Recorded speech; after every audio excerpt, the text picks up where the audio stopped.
Hello and welcome to episode 44 of the Dental Realist podcast. I'm Dr. Ryder Waldron, and I'm joined as usual by Marcus D. Neff, Dr. Marcus D. Neff, and Dr. Troy Stevens. Troy, how's it going tonight? Doing really well.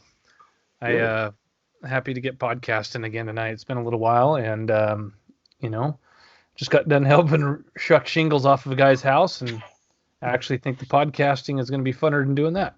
Yeah, we're happy you're alive. What? Yeah, a guy needed help stripping some shingles off his house, so I ran over there for about an hour, and I tell you what, I'm not cut out to be a roofer, that's for sure. Or a stripper. Yes. Of shingles. Of shingles. I don't know. Troy's pretty fit. Marcus, how are you doing? I'm doing well. Today's my Friday, so the work week is done, just like you fellas, and let the fun time to unwind with a little podcasting. Yeah. Yes. Now, Troy, while we're podcasting, he's sucking back on a diet cherry Dr. Pepper. Diet cherry Dr. Pepper. It's actually really good. Does not taste diety, and it is 0 calories. So, and highly recommended. You also had a new Coke Energy. Why don't you give us a quick review on that, Troy? Well, it got a 0. It's a 0 Coke Energy. Oh, yeah. I don't know where I even saw it. I don't know if it was on some commercial or something, but I've been a connoisseur of Coke. I like Coke. And I thought, hey, let's give it a try. And sure enough, I thought it was all right. Sure. It's 0 calorie. Of course, you only want to drink one a day because it's got a lot of caffeine.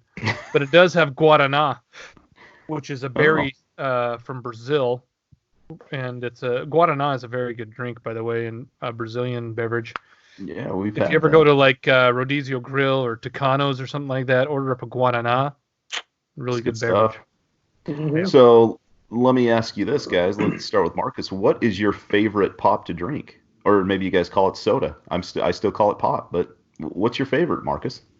Coke. Just Coke? Straight up Coke. Straight up Coke. Troy, your Coke that's too? My favorite. I'm doing the Coke thing. I like the Coke the best. And I don't even own stock in Coke. I should. Yeah, I'd probably say maybe a vanilla Coke. But I'd go Coke, somewhere in the Coke family. Yeah, you're changing it up a little. Yeah, you bet. You don't drink soda, though, anymore, do you? I don't drink it very much. I might have like one a month, or maybe if I go out to dinner with my wife or kids or something, I'll have one, but not very often. Maybe if the three of us are out having a good time, I'll loosen up and have one. Yes. Yeah. Is there an F-15 flying in the background? That's what it sounded like, yeah. I am broadcasting from downtown Baghdad, so we may get some flyover here. I'm not sure. I live downtown Baghdad, not too far from an Air Force base, so we get a lot of flyover, which is kind of cool, except when you're podcasting.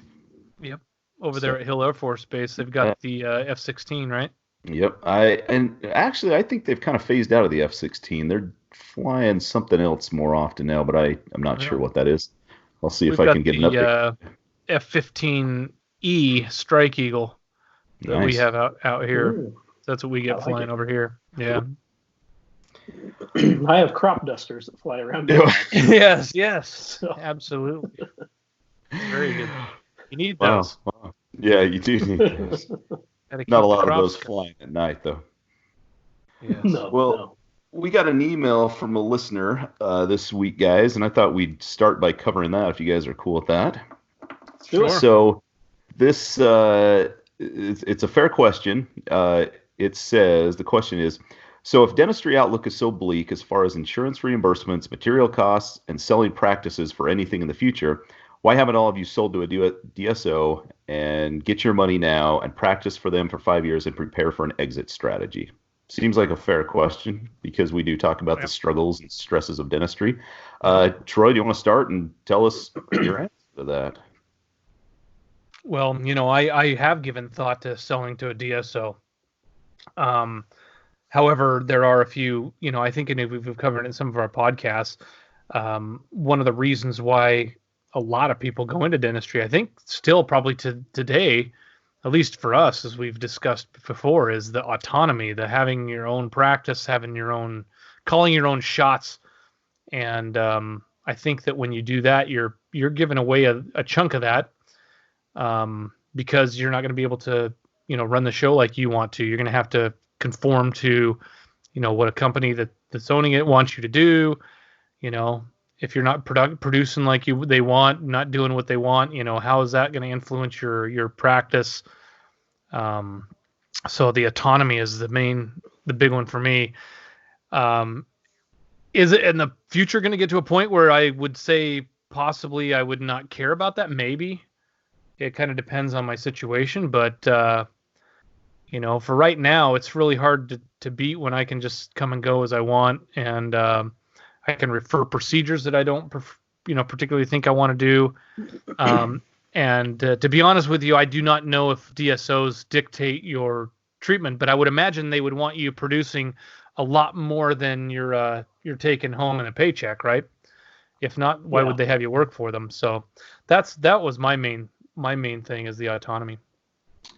Yeah, that was mine too. And I think that explains most of it. I worry about with our student loan debt, if I would be able to make as much working for a DSO.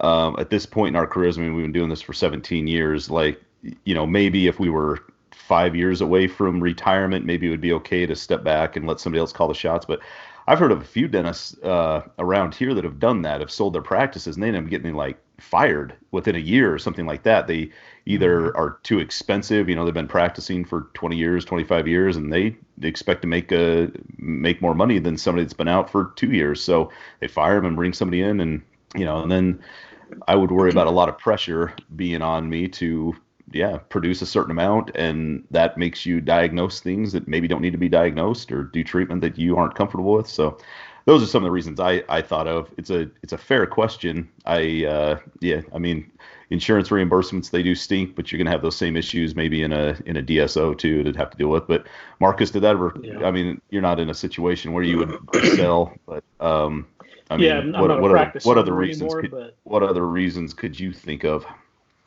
I think you guys pretty much covered it, but I don't remember if you mentioned just taxes and the debt that you owe on the practice. When you go to sell, the sale of your practice has to cover the existing debt, and you're going to have a tax liability. So, I mean, I think there's timing in all of that. You've got to look at your situation and say, am I at that right sweet spot where it makes sense to sell and maximize my profit off of this practice? So it's a valid question. If you're not happy, if you don't enjoy working in a ownership position, why keep doing it? But it's not a simple, clear, oh, well, I don't enjoy it, so I'm just going to do something else. I mean, there's a lot of factors you've got to weigh in. And you guys mentioned some, and I mentioned a couple there. I think there's a lot of things to think about. Yeah, for sure. Yeah, it's a tough one. And we've talked about that. There is no right answer. There probably is a right time, but man, it's tough to find that right time. I think so. Yeah. Yeah, that's the thing too, is if you're thinking about retiring in the next 5 years, maybe that would be an option. But I have heard of that too, Ryder, when I have heard of several people that have, sold their practice as a DSO and then they got fired. So, here you go, you give up your practice and then now you're looking for a job. Is that a position you want to go into? An unknown. The nice thing about being an owner is you do have the ability to call the shots, right? Yeah. However, we've talked about some of the downsides of that too. Nobody funds our retirement but us. Nobody matches our contributions to our 401k and IRA. That's all on us. We don't get workman's comp. You don't work, you don't get paid. Those kind of things. So there are pros and cons to each. You have to weigh it, and what works for you is the way you go. Yeah. And I also thought, I would worry about if I ended up leaving a DSO, if I sold one and then left or something, that my patients would be taken care of. Because if I sell my practice to another dentist, just a solo dentist, well, I can pretty much choose who I sell it to. I mean, it might be a limited number of buyers, but at least I could choose somebody that kind of lines up with my same practice beliefs and everything. It would, take care of my patients after I'm gone. And hopefully I would return to that practice to get my dental work done afterwards and everything. And I'd like to know that I'm in good hands with somebody that I can trust and get along with and everything. So yeah, it's a good question that Mike had. It's a tough answer though sometimes. So yeah, it is. I think it's individual and depends on where you are in your career and what you what you want to get out of it, what kind of how many risks you're willing to take. Yeah. That's the thing I found too. The longer I've been in practice, the less risky I am. Yeah. I don't like to take risks. I like the known. And that's one of the reasons why I know what I'm going to be in, because I've been doing it for 17 years. Where if I sold off to a DSO, who knows what'll happen, if I'll like it or not. And also, in my situation, I guess I could also mention this, is I have a 50-50 partner. So I can't sell my half. Yeah. And say, hey, guess what? I'm going to sell to DSO, and my business partner will say, well, no, you're not. So it would have to be a situation where both of us would be willing to sell. And at this point, my business partner, he's been in the game for 30 years, so he's not in a point where I think he's willing to do that yet. Dentistry is not a game, Troy. Oh, sorry. Take Poor it a little more terminology. serious. Well, guys, it's getting to that point when dental students are starting to think about their board exams coming up. I think we took ours like May. What was it? May? I think around April, May sometime, the clinical board exams. So it's that time. I know things are changing. I think in the next year where I don't think it's this year. I think it's next year where they won't be doing their boards on live patients. But why don't we talk about some of our great memories of getting ready for board exams? Let's see, it would have been 17 years ago now. Marcus, what do you remember from that time in our lives, in our dental school careers? I remember it being one of the most stressful things I dealt with in dental school. I mean, there were always little stresses the first time you're going to see a patient and get them numb, the first time you're doing some procedure. But I just remember the stress of feeling like I've got to find the perfect patient. They got to show up.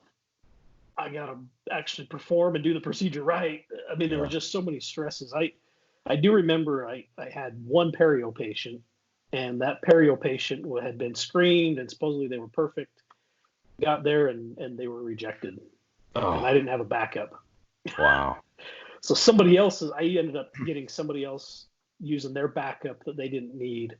And it was, I think there was a wisdom tooth involved in the SRP. And I mean, it was, anyway, stress. That's kind of what I remember. Just being honest, it was stressful. Yeah. So, Troy, before I get to you, let's kind of recap what we were required to do on our board exams. We had to do a quad perio, I think, quad scaling and root planing. Yep. We had to do a class 3 filling on an anterior tooth and a class 2 on a posterior tooth. Was that right? On live patients. Right. Yeah. And then do a root canal on a plastic tooth, and then 2 crown preps on plastic teeth. And there was like a written portion. I think that's all of it, wasn't it? And was it an anterior composite and then a posterior amalgam or something? I can't remember. I think. Yeah. If I remember. I think that's what it was. Yeah. Yeah, because I did a DO on 29 and it was amalgam. Okay. Yep. I bet that thing's still working too. I bet that patient still has that now. But amalgam is bacteriostatic. Amalgam is amazing stuff. What do you remember from that time in dental school, getting ready for boards? Well, I got, the same thing as Marcus. The most stress you've ever had in your life to that point, based on the fact that you had to rely on people coming in to show up to get these procedures done, or you fail. You're relying on their coming in and their dependability, or else you're not considered a good dentist. You can't practice, which I found totally insane. Because then you end up paying all these people to come in, lost wages. You pay them to come in. You're just doing everything you can to keep these people coming in, and then you have a situation where these people in the area know that these are coming up, so they can barter with other students and say, "Hey, this guy's getting $400. Why are you only giving me $100?" Yeah. Remember that? Yeah. Yes. Yeah, and you're like going, "Oh, this is awesome. This is a great time of my life." And we were lucky. We took boards at the school we went to. I mean, we didn't have to travel and fly somebody somewhere. Right. Yeah. But the first patient I had was the DO on 29. Like I say, And she didn't show up. We're on time crunch, right? So you've only got a certain amount of time that you can do this. So I called her and I says, hey, are you coming? And she goes, yeah, I don't have to be there till, like 8:45 or whatever. And I go, it's like 9:40 right now. I mean, it was like way late. And she's like, oh my gosh, my clock's off or something. I'm like, yeah, okay, great. Now, that's my first patient the first day. It's 2 days, right? We did 2 days. 2 days, yeah. Well, was it 2 days or 3 days? I can't remember. 2 days? Is that right? I thought it was 2. I was really. It's a traumatic memory. My first patient, I'm done. You and failed. So I did the fastest amalgam known to mankind when she came in. I got it done, and miraculously I passed the board. And oh man, that was super stressful. And your patients haven't stopped showing up late since, right? Yeah, I know, right? and now I have to accommodate them just because patients always right. Yeah. Yeah, that is crazy to have to pay people to show up on time. We had to pay assistants to be there. I mean, we were poor struggling dental students, but we had to fork all this money out, and then they get free treatment on top of that. It was a couple $1,000, wasn't it? Yeah, it was. I remember. Cost, and then all the other stuff. Yeah, we could take out a board loan towards the end of dental school to help pay for all this stuff. I remember, and like, holy cow. Nuts. Yeah, as if we didn't have already enough debt. Yeah, so just tack on, I don't know, $5,000-6,000 more dollars. It's fine. Nah, no big deal. What did you guys do? And this will be different, I guess, when they work on plastic teeth or whatever. But what did you guys do, or do you even remember what you did to prepare for boards? Like to prepare for these, especially with the live patients. Do you remember doing anything to prepare for that? No, I not don't the live remember anything patients. specific. Other than just the patients I'd seen leading up to it, and you're hoping that you're good enough. I remember buying a bunch of those like Kilgore root canal teeth and practicing on those, like the plastic teeth, prepping plastic teeth crowns and stuff like that. But I just remember being so stressful. I remember people telling me that. Or you hear like, I lost sleep last night for whatever reason throughout your life. And then I'd never lost sleep for any, wake up worried about anything. But I remember that night, the first night going into the second night, losing sleep. Like I remember sleeping on my couch and like I just could not get to sleep. I was so stressed out. Mm-hmm. And I remember after we were done, I think the three of us went to Chili's and we were just like dead. Yeah. We hardly even talked. Yeah. We just like sitting there just like, hey, how you doing? Yeah. Yeah, I'm good. Mentally and then you exhausted. have the horror of not knowing, like, how you did. You 3 weeks, wasn't it? Through your mind and thinking, did I do it? Did I pass? Did I did? Yeah. So, Ryder, also, I remember somebody being on crutches when we took our. I did. Remember that? Throw that in there. Tell us how that I forgot about that. Yeah, I tore my Achilles tendon at the end of March. And so I had surgery to repair the tear, and I was on crutches for 6 weeks or something. And I was on crutches for the boards, and that was fun because I had this big cast on my leg, and the chair had to be raised up like super high. So I was up like, everybody can't see it, but I was like working like this on patients. So that was awesome. I forgot about that, Troy. I'd probably. I remember you carrying around your stuff with your crutches, and I felt bad because none of us could help because we were all busy doing our stuff, And I'm like, man, Ryder's getting his butt kicked. Well, nowadays I would have had one of those little carts that you like put your knee on and kind of push around. Yeah, you could have done that. That was before those were invented. Yeah. Or I might have had like a Jazzy or something like that, a motorized cart driving around school. You guys could have pushed me around in a wheelchair. Nobody offered to do that. Like the one that you go around Walmart in? Or? Yes, in Walmart. I always try to.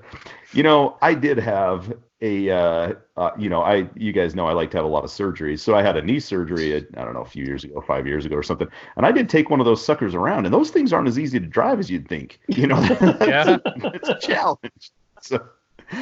Hopefully I'll never have to use that again. But anyway. Yeah, but it's super stressful. Oh, another thing I had happen to me when I was prepping the crown on the molar crown, because we did a molar and a premolar, didn't we? Yeah. I think on those crowns. One of the cusps chipped off broke off. Oh, It like had a flaw in the material, which it's interesting how many thousands of teeth did we prep in plastic teeth in dental school, and I never had that happen until my board exam. So I called the instructor over and I says, hey, look, this thing just chipped.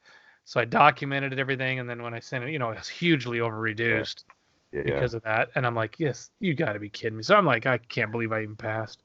Yeah. And I wonder if we've ever done that good of a crown prep since.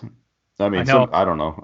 I like to think I do pretty good crown preps, but those things were, we'd take, how long do we take to prep one now? 10 minutes or something? And then we'd take like an hour or something. I don't know how long we'd take to prep that teeth. And it's plastic, so you're trying not to plastic. burn the plastic. The next tooth, the adjacent tooth. Yes. You could look at the adjacent tooth and scuff it. Yes. That's right. It's like, my gosh, you cannot. We used to actually go in and have to change the other teeth out just to show we didn't the other tooth. Unbelievable. Well, for students that are getting ready for these boards, now that we've terrified them and terrorized them, what would you guys suggest? What ways would you suggest to deal with the pressure of that time? I mean, that is a tough time. This is bringing back some terrible memories. Well, but did you Marcus, remember actually? Oh, sorry, I butted in there. I apologize. Go ahead. Oh, you go first. After dental school, we all were talking a couple times, and you're like. And I had it, and I think Marcus and you, Ryder, had it. We had nightmares about exams after we had already passed. We were practicing dentistry for a year or whatever, and you'd have these nightmares that you were going through board exams again. Yeah, those are probably after several boards, years. Yeah, get some PTSD treatment because you're gonna have that's it. It's PTSD. Therapy.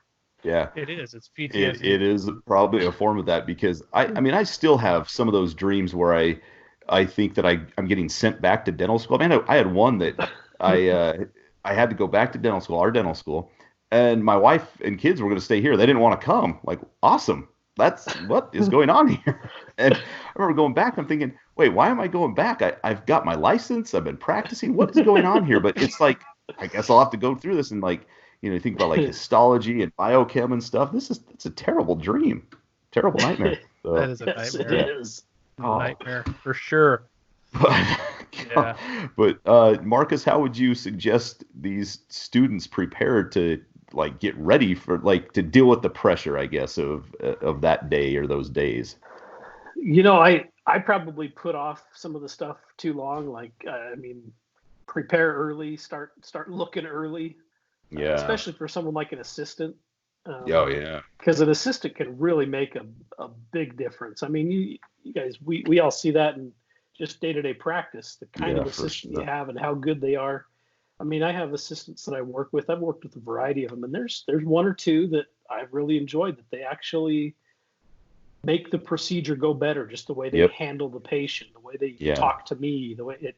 So I think finding yourself a good assistant is a really big key. That's a good one. Yeah, I was thinking make sure you get enough sleep the night before. I don't know, maybe try some melatonin. Make sure you eat stuff. Triazolam. Alcohol. maybe just, maybe just pop a triazolam before you go into boards. Maybe take one about an hour beforehand. That ought to calm you right down. But man, I remember not being able to eat that day, just being nervous, try to eat and keep your energy up. Maybe try a Coke Energy. I don't know. Yeah, now you could do that. They did not have that in our day. No, but do you remember? But do you guys remember we at lunch one time in dental school, probably our second year, maybe third year, there was a Red Bull stand and they were giving out free Red Bulls, and we got one. I remember taking a couple of sips of that. It was terrible, but I could not focus liquid the whole cocaine. Afternoon. Yes, it's the weirdest thing, drink and stuff? I think that's the only. Be careful doing that. If you don't do that stuff normally, don't take it right before you go in. You'll be shaking and you'll. I know, right? It was weird. But that's the it's trying to stay calm, but that's easier said than done. Trying to just be patient and just remember, you've done it before. Of course, you haven't done it a lot. And you probably haven't done it tremendous. Well, you get tested on stuff, but it's different when your whole livelihood is riding on it. Yeah. We were traveling back here to Idaho before I even got my results. You know, I was already moving my family out here, and I'm like praying. I go, well, I hope that I pass because I'm supposed to start work, you know, here in a week, week I and a think I half. was on my way back or had gotten back when I first saw the results. So. Yeah, what was I going to say? No, I forgot what I was going to say. Oh, I was going to say maybe patient selection would be important because, Yeah, for sure. you know, like if you have to do a perio case, maybe get one that has a backup quad in there. Like Marcus lucked out that I guess that there was somebody else had it, but man, if you hadn't found that, you might have been screwed, blued, and tattooed. Yeah, no patient, no grade, you would have failed. You know, don't pick even though somebody that's the thing is, even though you are capable and totally, you know, you're good to go, but because of the patient. So I'm kind of glad they're moving away from that because it's going to take some of that out of there. But I'm still, you know, it's terrible. It's just hard when you're relying on somebody else to be dependable to prove that you're competent to do that. Yeah. That's just so stressful. Yeah, I think having like a standardized test where everybody's tested on exactly the same thing is a good way to go. Because what if somebody gets an easy patient, somebody doesn't get it, or like you said, somebody's patient doesn't show up? How is that fair to them? And you know, I always wonder about how fair board exams are anyway, because you go through like 4 years of dental school that you've had these professors and dentists working with you the whole time. They pass you, you know, you pass their exams. They work with you all the time to see how good a quality your work is. And then these board examiners come in one day and they fail you for, you know, something you messed up, but you've had 4 years of good quality work, and then you could have one or two bad days and you're done for. Or vice versa. You could be that that's true too. A crappy dentist all through school, and you just do good for a couple of days, and suddenly you're more qualified than the guy who was a great student, did really good, and just had a couple of bad days. It doesn't seem fair. Yeah, I wonder that too, and it doesn't. I don't know. It just feels like kind of a weird way to do it, but you know, I hope that the standardized test goes a lot easier because I mean I can't remember how many board exams there were when we were in school, like 5 or 6 different regions, and it's about the same now. But if everyone was given the same exam, then that just seems a lot more fair because because some of them set denture teeth and stuff, right? You had to actually set a denture setup and stuff. That seems right. We never had to do that. No, and I know when we got out of school, I think Nevada has their own board exam because a lot of dentists at the time wanted to go to Las Vegas, and I don't know if that's still true. But the Nevada board exam you had to place a gold foil at the time, and we never learned how to do gold foil, but apparently UNLV at their dental school did teach gold foil, so you know it was the students that went there were able to stay in Nevada and had an advantage over these out-of-staters coming in. So I don't know. You guys ever placed gold foil since then? I never have. I have not. My father-in-law, who was a dentist. Foil. Yes. Just hammered in there. Expensive. Hey, you gotta find cost savings anywhere you can. Get a big roll of that at Target. The insurance reimbursements are so poor. We're going to tinfoil. It's like the dentist that would put like a straight pin in and call it a post, and then bill Medicaid for it and get in trouble. Yep.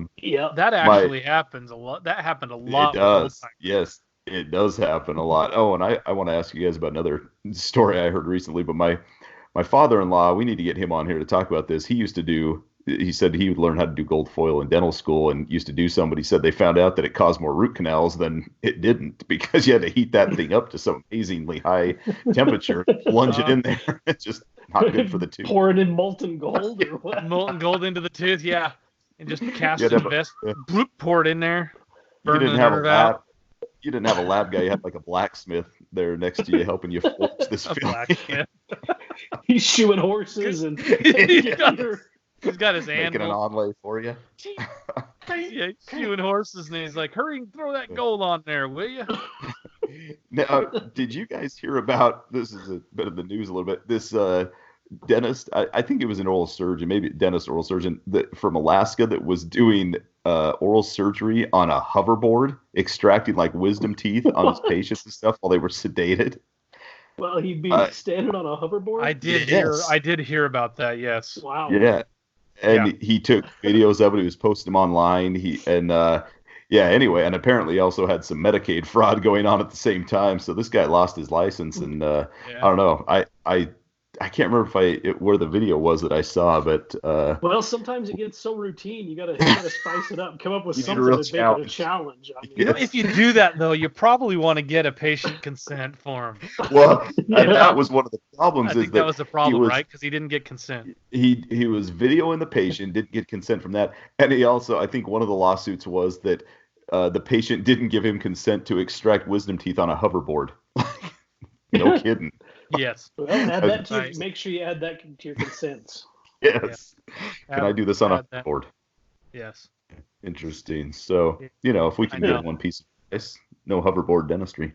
I think if I even stood on one of those things, I tried. Have you guys ever seen a rip? This is getting way off topic. Yeah, those rip sticks. Oh my gosh, my kids had one of those. I tried to stand on the thing, I fell down. Those are dangerous. My son can whip around on the thing like it's nothing, and I'm like, but kill myself. Balance just isn't what it used to be. No, it's not. But your the dental skills are dynamite. Yeah. Yeah. It's interesting though. Like we talked a little bit this week. We passed boards 17 years ago. Been doing dentistry, for the whole time, and I find that things seem to be getting a little more like they're stressful for me for some reason. Mm-hmm. Like I did a massive, huge, this guy's, medically compromised. He's had a tough go and he had these huge cavities today and MO on 2, DO 3. And they're down on the root surface, he's lost bone and they're just down there. I used a round endo latch burr to get to the base of it to clean it out, and you're using dolly bands and all this stuff. And I'm just like the whole time going, I've been doing this for 17 years. Yeah. And this is super hard. It is hard. It's hard. This is extremely difficult stuff that we do. Yeah. These little tiny procedures in these little tiny confined spaces in the most terrible environment there is, in the mouth of someone who, can't open or they can't lean back or they need to swallow every 5 seconds or they can't, swallow their own spit. Yes. And we have to do these little tiny precise beautiful preps that last forever. Yeah. And I mean I'm in it, we've been going for a long time now and I still find it extremely difficult. How do we even do this? Yeah, it's true. It's super hard. And so these new dentists that are listening to us, like, I guess take heart. Well, I mean, you can look at it one of two ways, that it may stay this hard forever. But, even people like us that have been doing it for a long time, we still struggle with some of this stuff. Like we were talking today, there is no such thing as an easy filling, it seems like. Not usually. I mean, you might find like a little occlusal or a buckle or something like that that's easy in a ideal environment. But, I mean, you think about even a 2-surface composite, what can possibly go wrong? There's like 50 different margins on those things. And, I mean, there's bleeding gums and, I mean, there's all kinds of stuff. And it's just amazing what dentistry can do. Like, I don't know. I mean, you can fix a hole in a tooth as long as it does. Yeah, it is. You can make a tooth functional when it's had a big hole in it earlier in the day. So, yeah, pretty amazing. But you're right, Trey. I seated a crown today, and it was stressing me out worried about seating this crown. And it's nuts how some of this stuff still stresses us out, and then other things don't. So, then some guys are doing dentistry on a hoverboard. It's amazing. And he's got some skills, man. I'm telling you, that guy. He sure does. He's got skills. Oh my gosh. But, well, do you guys have anything else to add? Any other pearls of wisdom? Board exams, I think once you get to the point of board exams, you pretty much, you can do it. I don't think, they won't let you take boards unless you're ready to go, but it doesn't take away the stress of it all and all that. But, you get through it, you'll look back on it, you'll have nightmares and stuff, but eventually you're gonna be a dentist, you're gonna be practicing. So, try to think of that, There's very, very few True. times, even if you don't pass the boards, I think they give you 3 chances to do it. I remember in dental school, a dentist, it was at one of the satellite clinics. I was talking to him and somebody else was, and he talking about boards, and we were saying how I was saying something along the same lines of what I just said, that it seems kind of unfair. You've gone through 4 years of dental school, and then everything rides on these couple of days. He said, well, back in my day, we had to do that too, so it's like a rite of passage for you. Like, well, maybe we could update things, after 30 years or 100 years. I mean, just because life sucked for you doesn't mean it sucked for everybody else. Yeah, I guess that is a good mentality. I mean, would you guys feel that way talking to our students nowadays? I wouldn't feel like I had some rite of passage and therefore they have to go through the same crap. No way. I don't feel that at all. I think it's good to have a standardized exam that is fair for everybody, and you don't have to worry about the only person you have to worry about showing up on time is yourself, and that's the only person you can control for the most part. So test your ability, your knowledge.